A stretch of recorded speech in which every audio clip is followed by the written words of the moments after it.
Happy Monday, everybody. Andy and Steve from WagerTalk.com. We are going over the road to millions for Monday, September 11th. We have a lot in store today. Hope everyone had a great weekend. I know we did, and we're going to go over that later today on the show. So, what we got today, we're going to do a fade of the day. We're going to give you some actionable info on a Major League Baseball pitching situation. Don't forget about baseball. Those units are very, very important. I know we got Monday Night Football. No reason we can't cash an MLB. We're going to do a segment called The Road Ahead, where we take a look at week 2 in the NFL of some players and teams that we think we can take advantage of in the props world. We'll give you a sleeper of the day for Monday Night Football, give you a stat of the day, and then we are going to do the Road to Millions and our Bankroll Reset day at the end of the show. This is for everybody following our plays and following all of our All Access. And even if you're not, please stick around. We talk about bankroll management. We talk about our strategies and theories. And spoiler, we had an incredible week, and we passed the magic 100-unit mark. We're at 109 units for 2023. So it's talking numbers, it's showing charts, but it should help everybody out, and it's really interesting for this week. So we're gonna have some fun with it. All right, Steve, let's start with what plays that we have up. We do have our 5% UFC play that is up 7-1 in MMA, and all plays are $9 on Monday. So go grab that. No reason not to grab a 5% play on $9 Monday, especially with the run we've been on. And the MLB play of the day. We're going to talk about our strategy in MLB, which worked beautifully last week, 5-0. Let's make it 6-0 tonight. So, Yes, sir. yeah, go grab those for $9 up at WagerTalk.com. We have our Monday Night Football play that is up. But for the purpose of $9 Monday, make sure you get that 5% UFC play. All right, let's talk about a fade of the day. And, Steve, we are looking at the Cardinals. They've been a fade most of the year. And we get an interesting matchup here on an Orioles team total at 4.5. So let's talk about Dakota Hudson, but also the bullpen is involved here. So let's talk about why we're fading Dakota Hudson and the Cardinals. Yeah, it's more like a fade on Hudson, and like you said, it's kind of like Cardinals pitching in a sense. Hudson has struggled on the road all season. He has an ERA north of 6 and an opponent batting average over 300 on the road across the season. So he's really struggled on the road, and the Cards bullpen has struggled over the last 30 days, ranking 22nd in team ERA.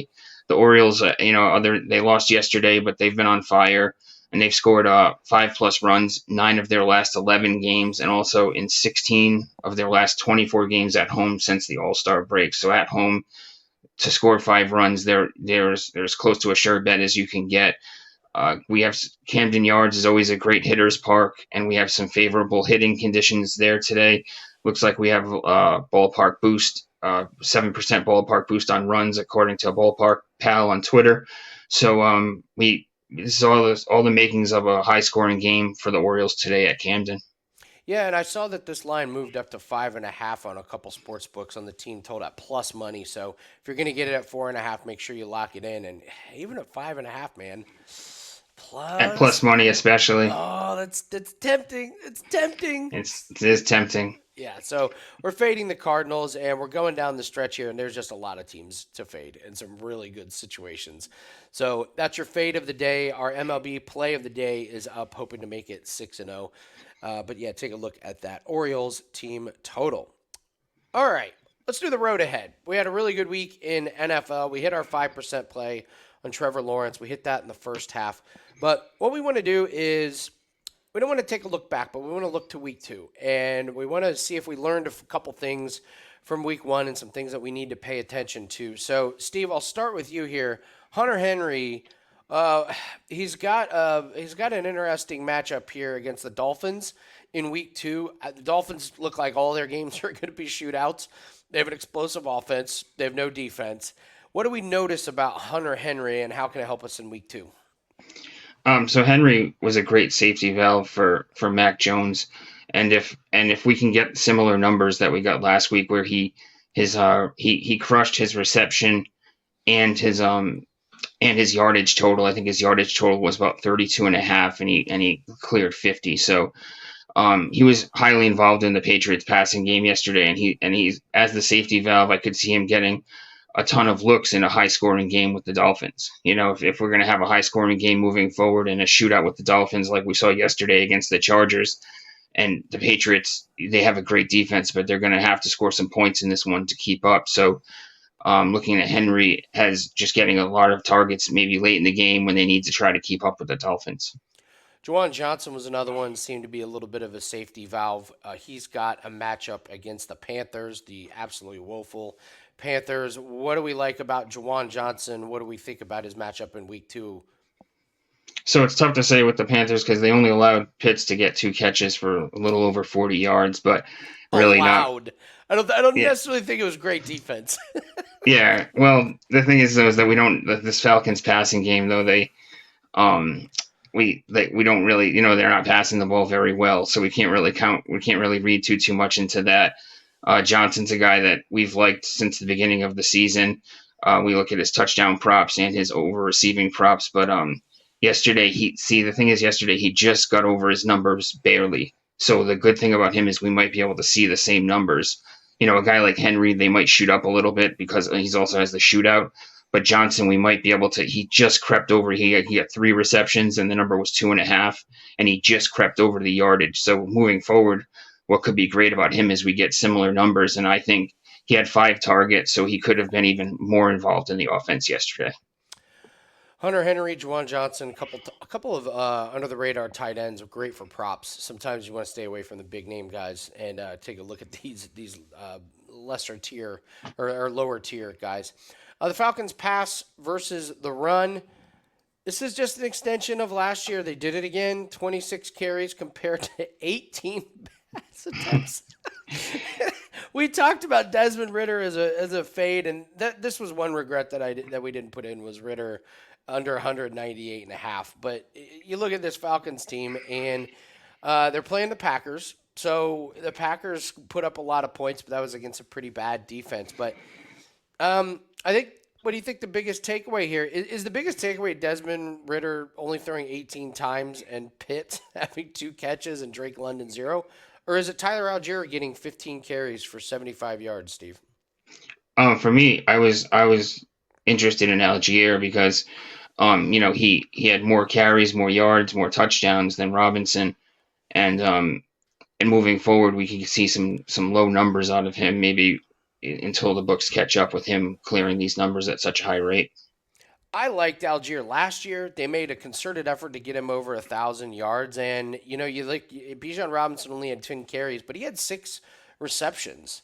So it seemed like they leaned on Algier a little bit more in the running game, and Bijan Robinson, got more touchdowns. So with Robinson against the Packers, they may use him again. So you may look at Bijan Robinson in the passing game, maybe some of his props there, but Algier, man, rush attempts maybe over if the books are struggling to creep up. Both these guys averaged over 5 yards a carry. And the running backs for the Bears were terrible against the Packers. I'm not really sure it means the Packers rushing defense is that great. So I think the Falcons could be in a situation where we're looking to support their run game and fade their pass game. Once again, it just doesn't look like they're going to be airing the ball out at all. The other play that we woefully regret was Joe Burrow. I mean, we talked about under 9.5 yards rushing. Steve, he didn't even think about running. It wasn't even a thought of him running, and he just looked terrible, didn't he? Yeah, I mean he looked terrible across the board, and I'm not even sure if they can put out a number on his rushing next week. You know what I mean? Like I'm not sure there's a number that how low they can go on it. We really missed out on that one.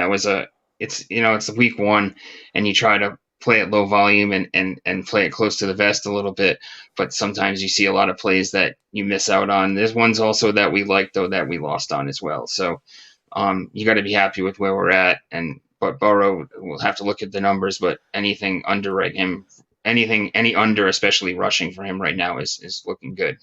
Yeah, they're playing the Ravens, and the Ravens, on paper, their defense isn't very good. I mean, they had a good showing against the Texans, but just the eye test, Burrow just did not look good. Now, the weather should be better. He should have another week to heal up, but they put him out there, and I wonder if they're regretting that because, I mean, wasn't that pointless to put him out there? They got their asses kicked, and they had him play a game. Like, that, it just seems like a really dumb thing to do. I don't know. Yeah, it's a lose-lose Um, for Travis sure. Et- Travis Etienne. I watched this game very closely. It was against the Colts. It was our 5% play. Travis Etienne was the only running back that caught passes in that offense. He had 5 catches for 27 yards, and he gets a great matchup against the Chiefs. Great matchup against the Chiefs. Kelsey's probably going to be back.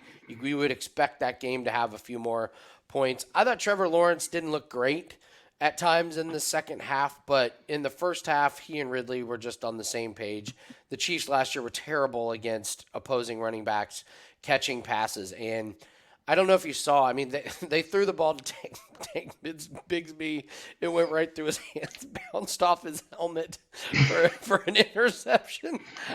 It looked bad. Bigsby did not have a great game. He had a couple mistakes, and they did give him a touchdown, but ETN's going to be the running back that's catching passes. I hope we get a good number on ETN in the receiving categories because he's it. I didn't see anybody else catching passes out of the backfield for that one. So, Yeah, other I don't think much is going to change with Bigsby and Agnew. I don't think either one of them are going to be catching passes next week. And you're right, it is man, that's the perfect situation against the Chiefs. It's beautiful. It's absolutely beautiful. Ridley looks so good. They're totally going to be all over Ridley. And I thought the Chiefs' defense played well against Detroit. So this isn't.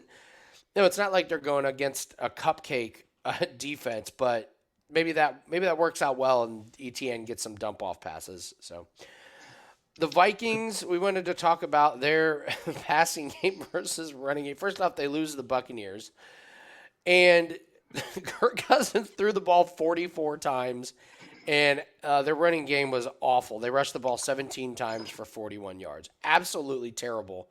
And the reason we bring this up is they play on Thursday night, and they play the Eagles, and the Eagles are not giving up very many rushing yards. I wonder, Steve, if this is going to be a repeat because the Bucks. I mean, that's how you attack the Bucks is through the air.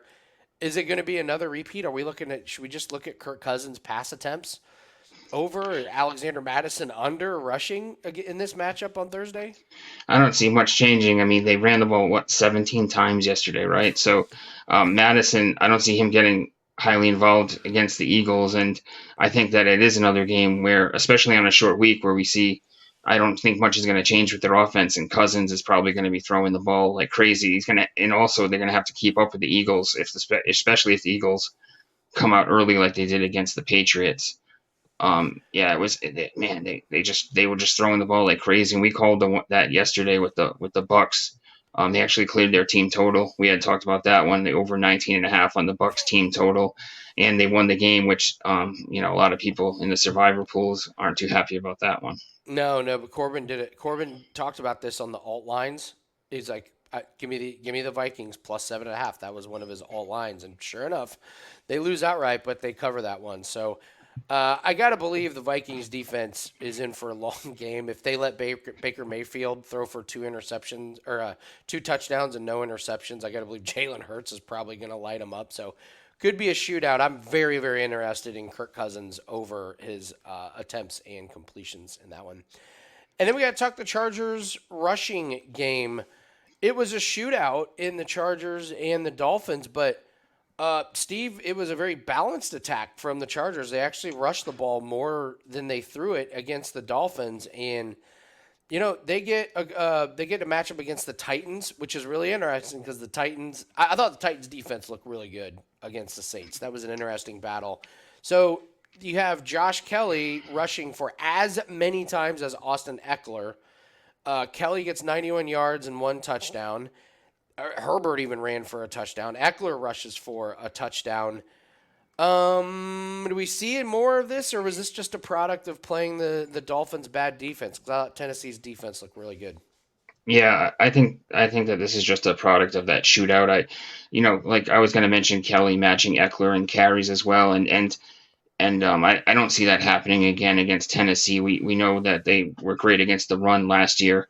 The Saints were able to throw on them a little bit, but it looks like the Titans are going to be that typical team where they're going to be involved in those low scoring games where they just try to hang around and outlast teams. I don't think this week we'll see the same. It's just out of a game script. We're not going to see the same amount of running out of Kelly, especially. And out of I don't think out of Eckler as well. We're not going to see the same amount of carries combined between the two of them. That's for sure. Nice cash on Eckler to go over his receiving total. Looked bad. It was 31 and a half. I think he had 8 yards, and then he catches the 35-yarder and ends up with 5 catches for 47 yards. So Justin Herbert had a bad game. I mean, as far as like stats-wise, like fantasy, you're disappointed in him. I mean, if you tell me the Chargers score 34 points, you got to believe Herbert throws for more than 228 yards and a touchdown. Maybe against the Titans, he opens it up a little bit more, and we maybe get some good numbers on Herbert because, I mean, rushing the ball 40 times for 234 yards and losing, that's Laura. That's a rough one. So, yeah, if you would have told me they scored 34 points as well, I would have said they would have won the game as yeah. well, but not the case yesterday. So those are some look aheads for week 2. Let's talk about sleeper of the day, and this is Monday Night Football. Weather looks like it's not going to be good. It's going to be rainy. It's going to be real rainy before the game. So the rain looks like it's going to stop about halfway through as of now, but it's going to make the field a little bit sloppy. And it was interesting. So, Steve, you like Dawson Knox. I like Dalton Kincaid. So let's just talk about the Bills tight ends here and why they could be a sleeper tonight. I'll let you go first and talk about Dawson Knox. So with Knox, I was looking at his TD prop tonight at plus 360. He just has a great rapport with Josh Allen as far as in the red zone. As you see there, the 15 touchdowns in the last 2 seasons and scoring a touchdown in the last 5 games. That includes the postseason last year. I feel like the Jets are going to have their hands full here with the Bills wideouts, and that both tight ends, Kincaid and Knox, can be heavily involved. But I just feel like Knox, from a touchdown standpoint, everyone's high on Kincaid, talking about him, maybe kind of forgetting about Knox here. And they get in down low, down into that red zone area where Allen loves to look his way, and Knox catches a short pass and scores here tonight. Yeah, great numbers. 15 touchdowns last couple seasons, touchdown last 5 games. I stumbled upon Kincaid because I thought, I know this is, I know the Chiefs game has nothing to do with the game tonight, but rookie tight end Sam Laporta looked great. Looked like he was ready from week 1. And I wonder if Dalton Kincaid is going to look like that in the Jets. Listen, their secondary is amazing. Sauce Gardner's incredible. And they gave up 5th most receptions to tight ends, though. So if they're doing a good job covering all the wide receivers, that opens up the passing game for tight ends and for running backs. So 5th most receptions to tight ends last year, 94 of them. So if Kincaid is out there, I could absolutely see him catching a few short passes. I like receptions as opposed to yards. I'm not really sure if he's a stretch the field type of player. I just could see a lot of dump offs short to James Cook and to Kincaid. So yeah, hopefully the Bills use the tight ends tonight. Stephon Diggs, Gabe Davis, really, really tough matchups. Probably the hardest matchups in the NFL. So hopefully they look towards the tight end. So those are some good looks for sleepers for tonight. We have our Monday Night Football best bet that is up. Only $9 on WagerTalk.com. Guys, if you're enjoying the comment, please hit the like button. It helps us out. And leave us your comment. What was your biggest takeaway from over the weekend? So that's some really good comments about some things people like. So please, if there was any sleeper things that you guys noticed, especially if your favorite team, if it's your local team that you follow and we didn't notice it, please let us know in the comments section.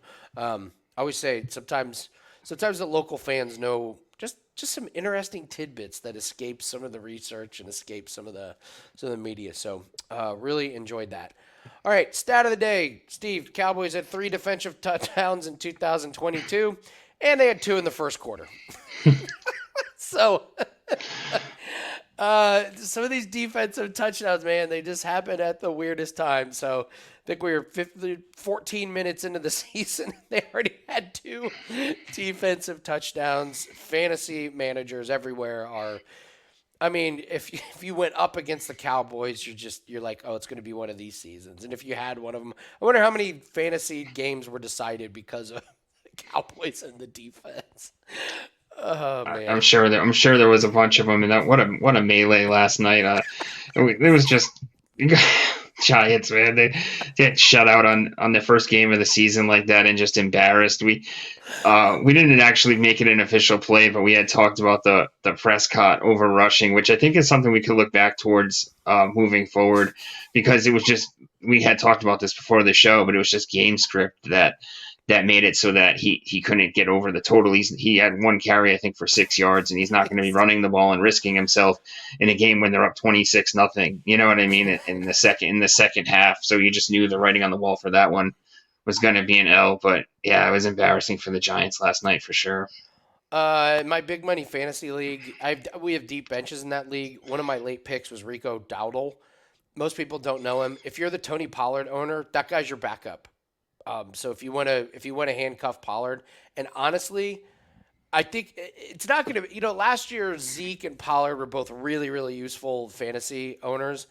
But if you have Pollard and you have an extra bench space, the guy's pretty good. He's actually been with the Cowboys 4 years. It's just how do you get time when you're behind Ezekiel Elliott and Right. Tony Pollard? So, I think most people thought Deuce Vaughn was going to be the backup. It's not. It's Rico Dowdle. So we saw him last night. He's a decent running back. He's not as good as Pollard, but he would be a nice stash if you're the Tony Pollard owner and you want to handcuff him. So that was one thing I noticed last night. So. All right, guys, I want to remind everybody about the plays that we have up. It's $9 Monday. We have the 5% UFC play, 7-1 MMA run, and we're also on a 5-0 streak in MLB. And we don't know what the play is going to be yet, but your boys are 2-0 in college football team total. And we talked about this was our plan going into the season, one play a week in college football. There's a million games. We only need one play to turn a profit in college football that is 2-0. And you can't win every week in college football unless you win the first 2 weeks, Steve. So we're going undefeated. Undefeated, baby. Let's run the table. So the team total was absolutely no sweat at the end of the game. It was sweaty in the first half. We had Northwestern over 19.5. And it was a riot, man. The first drive, they just go down the field, score a touchdown. You're like, oh, this is easy. And then nothing the rest of the half, and then it goes over. So we're seeing the sport really well. Yeah, I was going to say it's such a roller coaster. It was like you said, the first touchdown. You're like, oh man, so we pegged UTEP right. You know what I mean? We got this, and then they just go on the drought where they just can't score. But second half, they really poured it on and made it. It looks in the end, it looks like a no sweat. All right, we're going to do the Road to Millions. This is where we show you what happened in the last 7 days. We're going to do our Bankroll Reset. As you guys know, our goal is to make 3% per week. We are on the Road to Millions where we are trying to turn $1,000 into $1 million, and we're going to go over that. Corbin said he enjoyed being more dramatic last week when we tell the story of the week, so we'll try and be a little bit more. We'll try and be dramatic again here. I will tell you, I have not practiced this with the slides this week, so I don't have the timing down. So, but here we go. This is our story on what happened to us the last 7 days. Steve, it truly was the dream week. I mean, we just crushed everything, on fire in all sports. 17-8 record over the last 7 days. 3-0 on 5%. Plays. 3-0. That's a good month. We did it in the last week. 5-1 in football and 5-0 in baseball. That's 10-1 in football and baseball. The gambling gods this week, they did not giveth and take away. They giveth. They were very, very generous to us this week. And in the end, we ended up making 23.11 units over the last 7 days. Bang! Let's go! Clap it up, people! Sick week, man. Clap it up! So it was a fantastic week. It really, really was. So let's talk about it. Let's talk about what went right. So September 4th through September 11th. I had in the graphic 17-8. I think it's 17-9. Because I didn't count the Patriots defensive touchdown that we play every week. So I forgot that small sprinkle. It's a half unit. So 17-9 for plus 23.11 units. So I want to come back to actually let's talk baseball now. I was most proud of our baseball strategy for last week. So let's go back because this is all part of the Road to Millions thinking, which is we don't want to overextend ourselves, and we would much rather play low volume and leave off some winners so we don't put in the loser. So let's go back to the beginning of the week last week, Steve, and let's talk about what we had thought about doing with baseball and what we ended up doing. So let's go back to last Monday and what we talked about. So the beginning of the week, we were kind of shaking around. I think it was like two or three different plays that we were considering playing for the entire series, actually. And when we looked at it, we really just kept coming back to one of them that we were the most confident in, and that's what we ended up going with. We laid off the other two series, which ended up being well. We'll get back to the Atlanta series in a minute, but I mean, the Atlanta would have lost the first two games of that series, so that would have been 0-2. Toronto, we talked about them, and they went 1-2 to the run line, so we would have lost on those. Instead, we go with Houston. We cash the entire series, sweep it, and go 3-0. And then at the end of the series, Atlanta was playing their third game of their series, and they were 0-2 in that series now. So we snuck back right with them again, played them again to cash another ticket, and then just kept it low volume. Started off the weekend cashing a ticket to kick off the weekend, and we were sitting at 5-0 and really considering, do we play something on Saturday and Sunday? And on Saturday, both the games that we didn't play were both losers. So we kind of just danced around the raindrops essentially and avoided the losses, and anything that we picked up and played, we won on, but anything that we avoided, we actually would have lost on. So it was just a great theory, great strategy for the week. Yeah, we were able to poke holes in some of the plays that forced us to lay off of them. And then one of the main reasons we laid off plays on the weekend was we were like, okay, we're 5-0. That's tough to just keep extending over Saturday and Sunday. Like it's like we were just like, let's take a break. Let's just wait until Monday to use the streak. Let's let the weekend play out. So we end up going 5-0 for plus 10 units by using our low volume and just taking, stop while we're ahead, give it a couple days break, and we come back on Monday with a much favorable matchup. So I was really, really happy with how we handled baseball. NFL 4-2, but one of the losses was we play the New England Patriots defense to score a touchdown every week, and we're just hoping to hit a few of those. So it kind of dings our quote record, but we're all about looking at the units, and we're plus 6 units.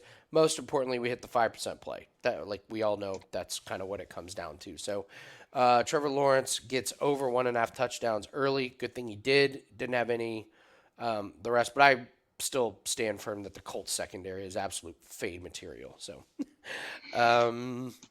so lacrosse technically goes 1-2. We lost 2 plays on last Monday, but then Dan comes back strong and goes 2-0 on over the weekend. It doesn't fall in the lacrosse category because we put it in a cross-sport parlay. So technically for lacrosse, he's 1-2, but one of the plays that he won was in a cross-sport parlay that won for us. So really, really happy with lacrosse. MMA, we go 1-1, but again, we hit the 5% play. And one of the other plays, a cross-sport parlay that we had an MMA play in it. So technically, I think that's a little bit more units for MMA. We lose Dana White Contender Series. The minus 700 guy lost. I'm not. You're allowed to lose. You're allowed to lose one there. You even lights out with that one. So yeah, and we got a 5% play that is up in MMA, so we will do that. We will look to continue that one. So really happy with being up units there. And then the cross sport parlays we go 2-0. We cash the Djokovic to make it to the final. Not only did he make it to the finals, he kicked the shit out of the guy in the finals. So that was a cross sport parlay. That was a 5%, and I have to give Corbin credit. Before NFL season started, we had a long talk about 5% plays, and he was like, "We need to look at. We don't need to just play them in the big sports. We need to look at some of these other good opportunities." So it was a cross sport parlay between Djokovic to make the finals and Lando Norris in Formula One to finish top 10. Like very obscure, but the units, the units cash and they spend the same. Soccer, very, very low volume weekend. Corbin played 3 of the international games. We go 2-0, plus 1.6 units. And then college football, 1-0, plus 1 unit. We talked about a little bit, but Steve, I think we should. I wish people would take this strategy a little bit more. What do we say about college football? One play a weekend. That's all we need. That's it. So It let's only talk. yeah, it only takes one.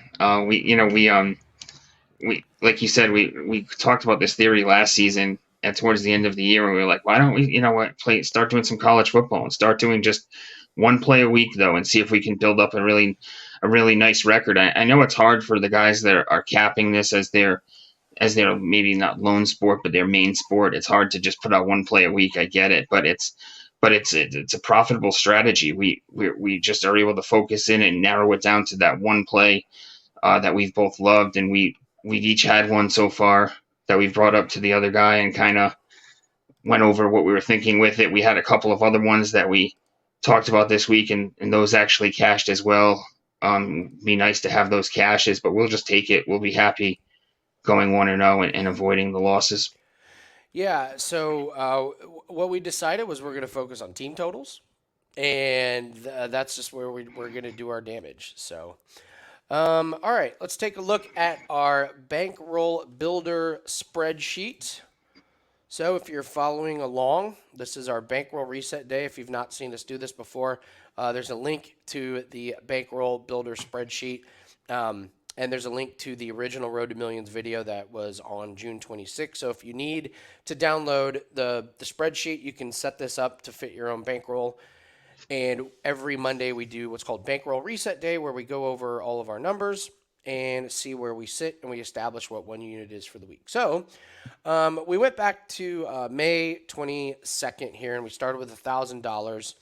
And last week, Steve, we were up to 1,377. And so there we go. So one unit was $13.77. So we end up 23.11 units. So we just multiply 23.11 to what our one unit was, and we have a huge, huge week. And look what happened here. Our total is now 1,679. Why is that big? Because over here in column B, this is what we're projected to be at, and we're ahead. Nice. All of a sudden, we're ahead, and it's just testament to, if you get down on some of these units, don't panic. Do not chase your losses. Just keep going with it, and that's what we do with our plays. We hope everyone's following along with our plays. I know a lot of you are doing your own plays, but with us, I mean, we go back to July 24th here. We were below our original bankroll. We were, what, 300, a little over $300 off. But we've had a really, really sick run here. 1, 2, 3, 4, 5 out of the last 6 weeks, we've turned a profit, and that's what it's all about. We've had some really good weeks. We had a plus 28 unit week, and we had a plus 23 unit week. So for this week, I'm going to be very cautious. This is one of these things where you come off a great week and you're feeling yourself, and let's up the percentage of plays. No. We're going to be even more and more cautious. We're going to be low volume. I will tell you, I thought we had a great read in NFL. I was very, very happy with how we read those games. And Corbin is starting his own streak. He put in we're doing the one play with the same game parlay as well. So if you have the domestic books, Corbin is going to put together his favorite same game parlay every week, and that'll be part of the NFL pack. So this is exciting when we're able to establish what our unit is for next week. When we see it go up. So for the purposes of the road to millions, one unit is going to be $16.79. So when we have a 2-unit play, we're going to be playing it for double that one unit. So really, really great week. It got us ahead of track of where we need to be on the road to millions. Again, just remember, guys, it's you only need 3% a week. We fell a little bit behind. We felt like we were seeing the sports really well. So even by using low volume, we were able to cash some 5% plays and then some 1% and 2% plays to have us get the great week. And then, of course, we have to do the chart. And we like to compare the road to millions to the Dow Jones. Not bad, Steve. Not too bad at all. Not bad. And I know you were itching to get over 100 units, weren't you? Yeah, we've been just kind of flirting with that number for so long now. We get really close to it, and then we fall backwards a little bit. It's nice to break through there, and hopefully we can just stay above there now and just keep climbing for the rest of the year. If you have not seen this chart, so the blue line is the Dow Jones. Wah wah. Mm-mm. And the red line is the Road to Millions. Huge start to the year. We dipped back, and now we blasted through that 100 units. So my goal, I want to stay above 100 units. We know that there's going to be a little bit of regression. How do we avoid the regression? We're going to try our damnedest.